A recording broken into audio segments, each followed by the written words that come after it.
kita balik lagi dakwah sesat. Bagaimana bisa seorang Abdul Somad, ya, ini bisa mengatakan ada jin kafir, lalu katanya bebas hukum, alasannya karena dia ada di lingkungannya. Saya kasih tahu Anda ya, Abdul Somad ini kesalahannya. Dia ngomong sama umatnya, ya, bahwa di salib ada jin kafir. Ya, makanya jangan pergi ke rumah sakit Katolik, rumah sakit Kristen. Itu ambulan itu jangan pakai tanda salib, tapi pakai tandanya bulan bintang. Ya kan? Satu, Somad sudah sesat. Dia menyesatkan umat, dia menipu umatnya. Mana ada jin di balik salib? Dia bisa buktikan nggak? Saya kasih 1 miliar kalau Somad bisa membuktikan ada jin di balik salib Yesus Kristus itu. Saya kasih 1 miliar. Ya, ini tolong disebarkan. Di gereja juga ada yang nggak benar. Itu pendeta-pendeta yang memperkaya diri, yang tidak peduli dengan lingkungan. Ya, coba lihat gerejanya Tiberias. Kalau lingkungannya kumuh, berarti Tiberias sesat. Coba lihat gerejanya Gilbert. Kalau lingkungannya kumuh, berarti Gilbert sesat. Anda lihat Betani. Kalau lingkungannya kumuh, berarti Betani sesat. Anda lihat GBI. Anda lihat gerejanya Niko. Kalau lingkungannya kumuh, berarti Niko sesat. Karena ajaran Tuhan sudah jelas, sudah kasih makan. Ya. Jadi kalau sampai gerejanya megah, alat musiknya mahal-mahal sampai miliaran, tapi masih ada orang miskin di sekeliling gereja itu, berarti itu gereja sesat. Jadi, apakah Kristen pernah terjebak di dalam itu? Pernah. Ya, selama 300 tahun, Kristen pernah terjebak. Ya, sekitar tahun 600 sampai tahun 900. Disitulah bersamaan dengan bangkitnya Islam. Di tahun 600 sampai 900, gereja memaksa orang untuk menjadi Kristen, tetapi tidak dibunuh. Tetapi maksudnya adalah dipaksa bayar pajak, pajak gereja. Nah, disitulah gereja masuk dalam kesesatan. Dan Islam, ya, makanya Islam bisa menguasai wilayah-wilayah Kristen. Mengapa? Karena di wilayah-wilayah Kristen tahun 600 sampai tahun 900 saat itu, mereka jengkel, mereka marah dengan gereja. Karena orang-orang di penjara karena nggak bayar pajak gereja. Islam masuk ngambil kesempatan di situ. Sial, mereka pikir, oh ya benar juga ya, nggak taunya mereka jadi Islam tambah terpuruk. Nggak lebih baik, ya, sama saja. Wah, tapi itu sejarah menuliskan ada keadilan, Pak, ada kemakmuran di zaman Islam. Anda percaya? Indonesia itu kalau promosi kemana-mana, si Yusuf Kala sama si Ma'ruf Amin belajarlah dari Indonesia, kerukunan umat beragama. Saya bilang, gundulmu peang. Oh rasa lu, udah tua, masih doyan bohong lagi. Nggak ada keadilan sosial di Indonesia. Nggak ada, belum lagi jadi khilafah saja gereja ditutupin, belum lagi khilafah gereja dibomin, belum lagi khilafah saja, coba lihat historisnya. Penista-penista agama Kristen nggak ada yang masuk penjara, iya ya Waloni saja nih baru nih pertama kali, ya baru ya Waloni penista agama Kristen yang masuk penjara, yang karena menista agama baru ya Waloni. Kenapa? Ya karena gua teriakin dari sini. Kalau nggak diteriakin dan mereka bingung gimana mau nangkep si Paul. Karena saya dilindungi oleh undang-undang Eropa, negara di mana saya tinggal. Tidak ada namanya ujaran kebencian segala macam. Saya nggak pernah benci sama orang Islam. Ya, jadi itu ya, tahun 600 sampai tahun 900 makanya akhirnya perang salib.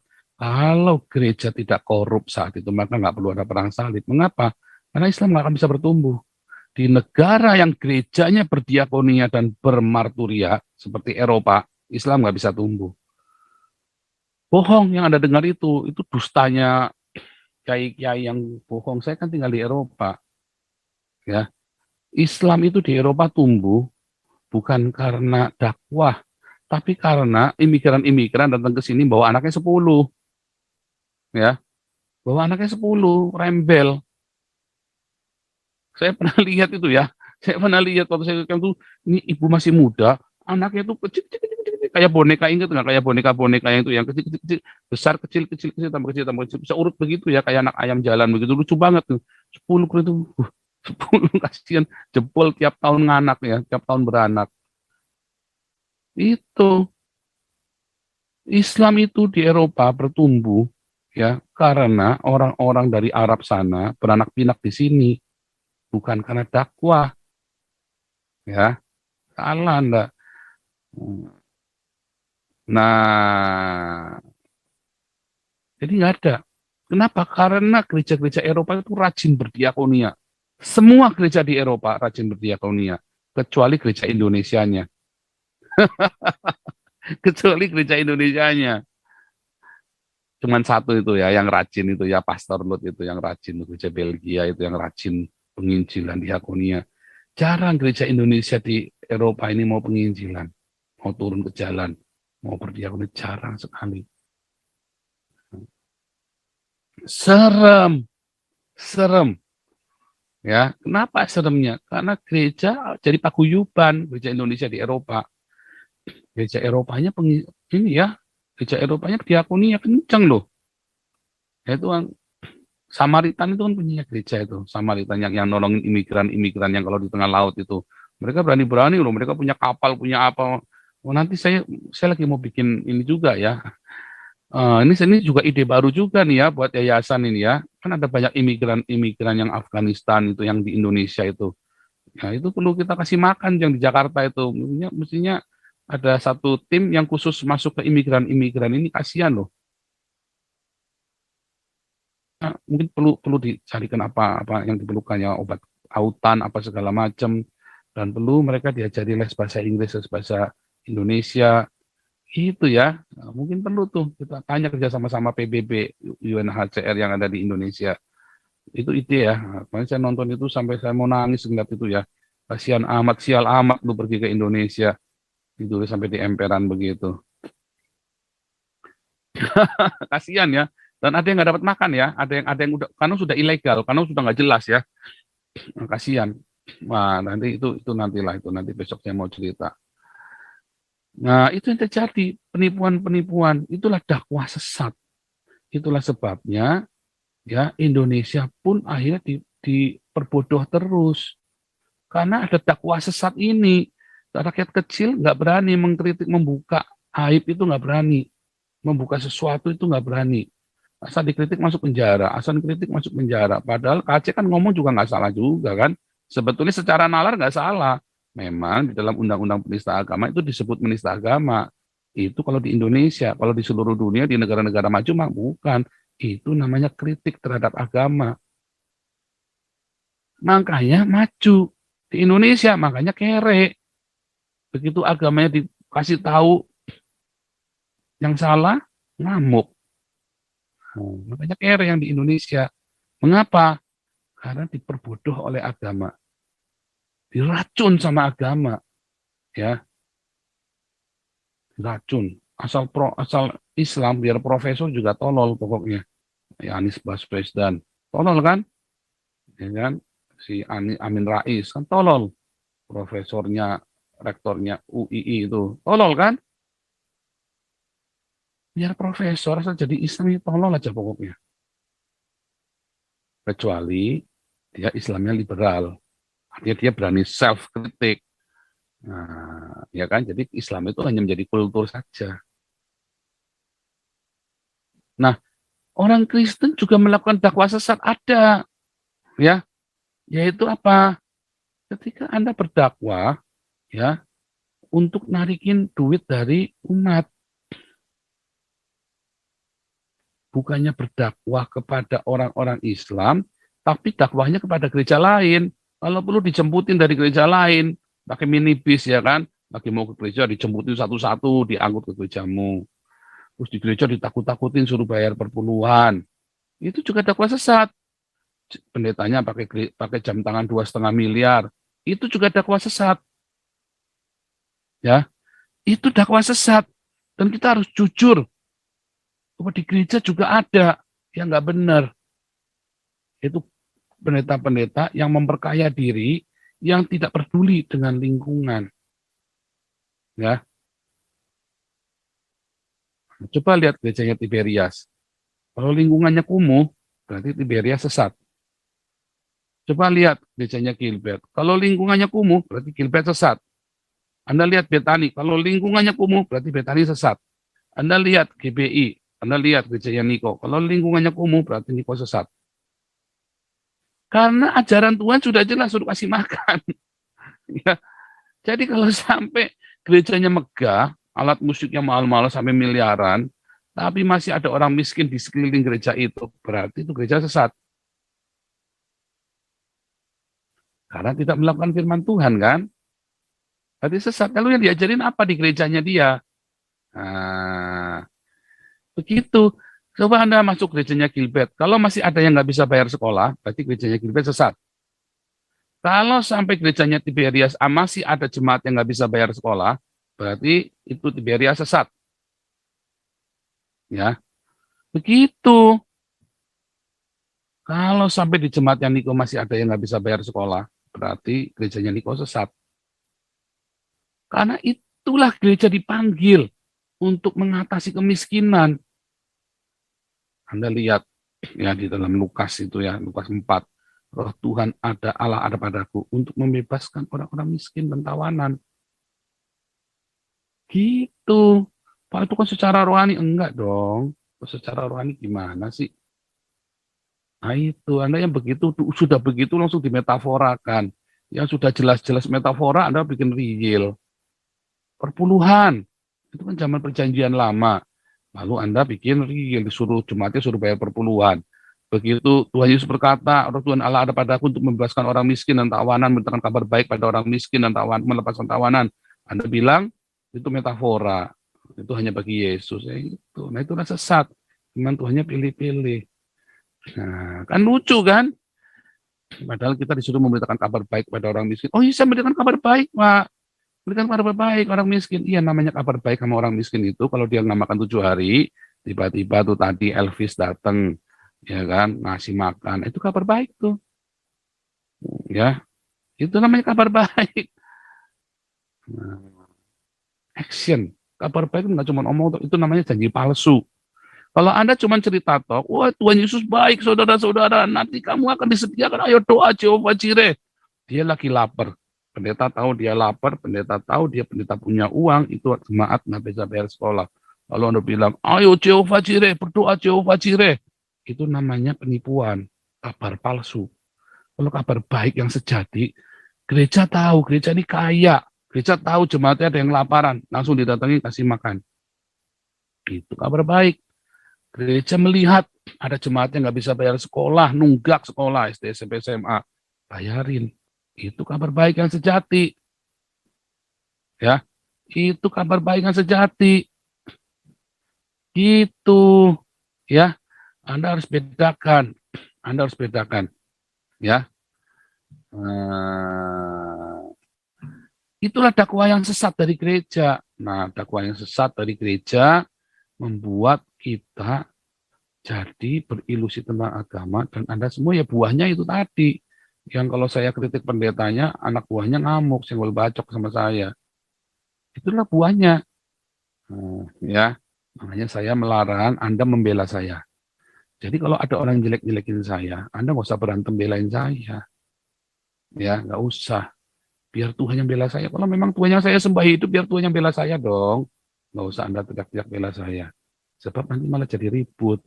Anda cukup meneruskan, melakukan apa yang saya ajarkan. Itulah sabda Nabi ke-26. Nah, ya, kemudian kita balik lagi dakwah sesat. Bagaimana bisa seorang Abdul Somad, ya, ini bisa mengatakan ada jin kafir, lalu katanya bebas hukum, alasannya karena dia ada di lingkungannya. Saya kasih tahu Anda ya, Abdul Somad ini kesalahannya. Dia ngomong sama umatnya, ya, bahwa di salib ada jin kafir. Ya, makanya jangan pergi ke rumah sakit Katolik, rumah sakit Kristen. Itu ambulan itu jangan pakai tanda salib, tapi pakai tandanya bulan bintang. Ya kan? Satu, Somad sudah sesat. Dia menyesatkan umat, dia menipu umatnya. Mana ada jin di balik salib? Dia bisa buktikan nggak? Saya kasih 1 miliar kalau Somad bisa membuktikan ada jin di balik salib Yesus Kristus itu. Saya kasih 1 miliar. Ya, ini tolong disebarkan ya, tolong para alap-alap YouTube ini semua ya, Semat Lapak, teropong, 1 teropong, ya, terus apa namanya, apa tuh, LTOM, potong ya bagian ini. Saya kasih 1 miliar kepada Muhammad Abdul Somad kalau dia bisa membuktikan di balik salib di gereja-gereja itu ada jin kafirnya. Ya, ada jinnya.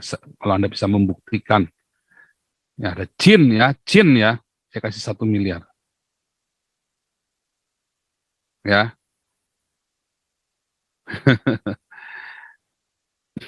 dan saya akan jadi Islam kalau ada jinnya ya. Jin kayak apa aja belum tentu kamu pernah lihat kok. Jinnya ya kamu, jin Islam. Kalau saya bisa membuktikan, karena Islam kan itu memang agama jin kan, ada surat Al-Jin itu kan. Lalu itu alasannya karena diucapkannya di dalam masjid. Lalu disebarkan ke YouTube. Lalu orang Kristen boleh jawab nggak? Boleh dong, ya kan? Lalu jawaban saya bagaimana? Jawaban saya Muhammad sesat.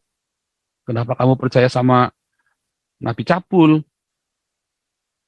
Kamu percaya sama Yesus dan Paulus? Ya katanya kan agama Paulus. Paulus tidak mengawini anak kecil. Paulus tidak kawin cerai. Oh, Paulus sudah pembunuh, iya, tapi sudah bertobat. Anda percaya dengan orang yang bertobat, yang dari pembunuh jadi tidak bunuh lagi? Apa Anda percaya kepada orang yang cabul, yang bahkan menantunya sendiri dikawinin? Percaya sama siapa Anda? Kan begitu kan? Lalu dibilang penistaan. Kan goblok namanya, menterinya goblok menterinya. Menterinya goblok. Yang benar bagaimana? Ya kita fair dong.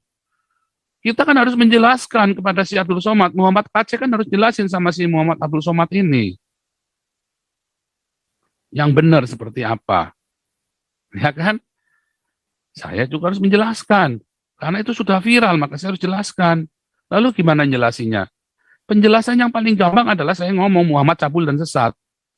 Kenapa kamu percaya orang cabul dan sesat? Kan begitu kan? Dia bilang, ada jin kafir. Lalu jawaban saya, Muhammad cabul dan sesat. Kamu percaya orang cabul dan orang sesat? Nah, simpel kan? Nah itulah.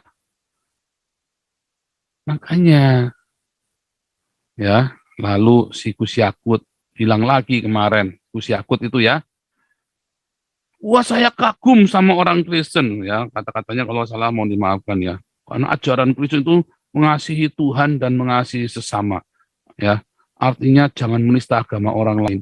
Gundulmu peyang, kamu juga sesat. Siapa bilang artinya itu? Nggak ada artinya itu. Mengasihi Tuhan itu ya dengan berdiakonia. Saya kasih apa namanya?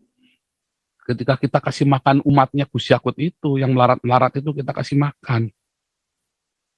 Walaupun mereka potensi buat menjarah tokoh-tokoh Cina, mereka bisa bakar gereja, tapi kita kasih makan. Itu namanya mengasihi Tuhan yang tidak kelihatan. Mengasihi sesama itu yaitu tadi si Gilbert, ya, dia jemaatnya yang nggak bisa bayar sekolah. Jangan sampai ada jemaatnya Gilbert yang tidak bisa bayar sekolah. Ya kan, karena dia pakai jam tangan 2,5 miliar, harusnya dijual. Itu tahu Gus Yakut, makanya saya ajak debat, kamu kan nggak berani. Yang pantasnya jadi Menteri Agama itu saya, bukan kamu. Ya kan? Ini tak ajarin. Kenapa dulu tak ajar debat Gus Yakut? Mau tak ajarin ini loh agama yang benar. Tapi kan nggak berani dia. Ya nggak berani lah, orang dia juga cuman cari duit doang, kok retorika semua kok. Itulah kenyataannya. Ya. Oke ya. Oke, kita lanjut dulu nih. Pak Tambunan, silakan Pak Tambunan. Baik, Salam Bapak Paul. Shalom. Tuhan Yesus memberkati. Salam buat rekan-rekan yang menghadiri acara ini di live Zoom maupun di live YouTube. Ya, yang pertama saya sedikit mengomentari tentang khotbah sesat. Ya, para pengkhotbah dikatakan sesat apabila mereka dilatar belakangi yang pertama untuk memperkaya diri. Itu jelas pengkhotbah sesat. Dan itu banyak di gereja. Banyak sekali. Mereka ini sudah dibelenggu roh mamon. Kalau sudah dibelenggu roh mamon, mereka tidak bisa lepas. Mereka tidak bisa menyangkal diri. Mereka tidak bisa memikul salib. Mereka tidak bisa mengikut Yesus. Itu pasti. Siapapun yang dibelenggu roh mamon tidak akan bisa mengikut Yesus. Dia tidak bisa hidup seperti Yesus Kristus telah hidup. Namanya pelayan Tuhan yang menjadi teladannya siapa? Semestinya Yesus, bukan si Mamon. Nah, ini para pendeta Mamon ini bisa menjerumuskan jemaat. Jemaat dikhotbahi hal-hal yang mengenakan telinga, yang meninabobokan mereka terhadap hal-hal duniawi. Engkau akan diberkati. Yang pernah saya sampaikan, ada pendeta mengatakan orang kaya kalau mau masuk surga harus memberi. Ini edan ini ajaran roh mamon, ya, roh mamon. Dan jemaat dipaksa-paksa, dirayu-rayu untuk memberikan persembahan perpuluhan. Jadi benar, persembahan perpuluhan itu bagi siapa? Umat perjanjian lama, Bung. Kita ini umat perjanjian baru, tidak lagi terikat dengan persembahan perpuluhan dan persembahan-persembahan tetek bengek lainnya yang sak dabrak-dabrak memperkaya pendeta-pendeta yang dibelenggu roh mamon. Ini fakta. Tidak ada yang bisa menyangkalnya itu. Nah, ini mereka-mereka ini akan terjerat oleh Ibrani, ya. Ayat yang ada di Ibrani 10, ayat 26 dan 27 yang saya sampaikan kemarin. Ini mereka akan terjerat. Ini berlaku bagi mereka. Termasuk pendeta-pendeta lain yang suka berdusta. Ya. Apalagi khotbah-khotbah yang disertai pemaksaan, kehendak, kekerasan, apalagi pembunuhan. Ini jelas bukan berasal dari Tuhan yang Maha Kasih. Atau tepatnya ini berasal dari iblis, sang penyesat, sang pembunuh, dan sang pendusta. Itu jelas, itu komentar saya. Kemudian Pak Paul, yang ingin ada pertanyaan saya, namun saya akan buat dulu pengantarnya. Kita kalau merujuk pada apa yang tertulis di dalam Bible, khususnya perjanjian baru, atau yang kita sebut Injil Kristus, bahwa di dunia ini atau di dalam kehidupan ini ada campur tangan Tuhan, Elohim, dan campur tangan iblis atau setan yang mempengaruhi seluruh kehidupan di dunia ini. Nah, ini harus kita sepakati, dan ini jelas tertulis di Alkitab, khususnya kehidupan umat manusia, baik terhadap orang-orang percaya maupun terhadap orang-orang yang tidak percaya, atau para antikris, atau orang-orang yang dibelenggu oleh roh Babel. Nah, baik campur tangan Tuhan maupun campur tangan iblis di dalam kehidupan manusia tidak dapat dilihat secara nyata. Karena kedua otoritas ini bekerja secara tidak kasat mata. Ini juga harus kita pahami, kita akui. Namun hasilnya berdampak sangat nyata. Terutama hasil kerja dari iblis, yaitu semua bentuk kejahatan, keserakahan, ketidakadilan, kekerasan, kebiadaban, perzinahan, penyembahan berhala, itu semuanya berasal dari iblis dengan memperalat manusia. Nah, jika kita melihat semua itu di dunia ini, pelaku-pelakunya ada manusia-manusia yang diperalat oleh iblis. Nah, kita ketahui Pak Paul, manusia sejak awal memang telah dijadikan sarana oleh iblis untuk melakukan kejahatan atau tepatnya melawan ketetapan Tuhan. Nah, kisah ini sudah diketahui oleh umat manusia, terutama mereka yang disebut pengikut jalan Tuhan atau orang-orang Kristen, dan juga para antikris atau orang-orang yang dibelenggu oleh roh Babel. Meskipun demikian, kita mengetahuinya, namun pada realitasnya banyak di antara kita atau pada umumnya umat manusia, baik secara sadar maupun tidak sadar, tetap melakukan hal-hal yang jahat atau melawan ketetapan Tuhan. Artinya, kita atau siapapun mau diperalat oleh iblis, setan-setan untuk melakukan berbagai kejahatan di sepanjang kehidupan ini. Nah, manusia yang sudah dibelenggu oleh roh Babel tadi tidak akan dapat melepaskan dirinya, sebagaimana saya utarakan tadi di depan, sehingga sepanjang hidupnya mereka melawan ketetapan Tuhan. Dan sebaliknya, mengikuti keinginan iblis, yaitu melakukan apa yang jahat, apa yang bertentangan dengan kehendak Tuhan.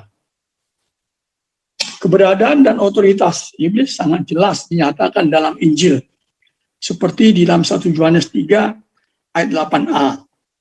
Barang siapa tetap berbuat dosa atau yang jahat, berasal dari iblis, sebab iblis berdosa sejak semula. Demikian juga Yohanes 10:10a. Iblis datang untuk mencuri, membunuh, dan membinasakan. 1 Yohanes 5 ayat 19 mengatakan, kita ini berasal dari Tuhan, tetapi seluruh dunia ada di bawah kuasa si jahat. Siapa si jahat? Iblis. Nah, ini fakta-fakta yang tertulis di Alkitab. Belum lagi kalau kita baca Efesus 6, dan yang lain-lainnya. Nah, Pak Paul, apa yang saya utarakan berdasarkan Injil ini sangat jelas sekali bahwa iblis berperan besar di dalam kehidupan manusia. Jumlah manusia secara keseluruhan yang berada di bawah kuasa dan kendali iblis, menurut prediksi saya, lebih banyak dibandingkan jumlah manusia yang mentaati kehendak Tuhan. Jadi ini prediksi saya. Karena apa? Ya, kita bisa melihat fenomena yang ada di seluruh dunia. Yang ada di seluruh dunia, Timur Tengah terutamanya apa? Nah, prediksi ini kita diperhadapkan dengan sabda Tuhan Yesus di dalam Matius 22 ayat 14, Lukas 13 ayat 23, dan kitab Wahyu menjadi jelas lebih banyak umat manusia yang binasa di dalam lautan api kekal nantinya. Nah, selanjutnya pertanyaan saya adalah, dalam kondisi nyata tentang perbuatan buruk atau jahat umat manusia di dunia ini, khususnya di negeri sendiri, di mana kita sudah merasakan dan juga masih merasakan dampak buruknya terhadap seluruh aspek kehidupan nasional, yang rasa-rasanya atau diprediksi tidak akan berubah atau tidak bertambah baik, malahan bisa sebaliknya. Terutama kalau kita lihat bagaimana gencarnya kampanye tentang khilafah. Jadi prediksinya akan menjadi lebih buruk apabila pemerintah tidak berani bertindak tegas, apalagi tidak menegakkan Pancasila dan konstitusi secara konsisten, secara murni dan konsekuen. Pak Paul, tentunya kita sebagai pengikut jalan Tuhan dan warga negara Indonesia yang sejati menghendaki adanya perubahan ke arah yang lebih baik di negara ini. Dan menurut hemat saya, keyakinan saya, perubahan ini hanya akan terjadi apabila bangsa Indonesia mau bertobat. Sekali lagi, perubahan ini akan terjadi di negara ini hanya apabila bangsa Indonesia mau bertobat dan menerima Yesus Kristus sebagai Tuhan dan Juru Selamat. Solusi berdiakonia, bermaturia tidak cukup, Pak Paul, tanpa disertai pertobatan total bangsa ini. Nah, bagaimana sikap atau pandangan Pastor Fauzan tentang apa yang saya utarakan terkait dengan masalah di negeri ini? Demikian Pak Paul. Terima kasih, Tuhan Yesus memberkati. Haleluya, amin. Ya, oke. Ya, itu retorika pertanyaan, tapi sudah dijawab ya. Jadi memang kita harus memberitakan Injil, berdakwah untuk Indonesia. Tapi bagaimana cara dakwahnya? Ya, lanjut dulu. Bentar.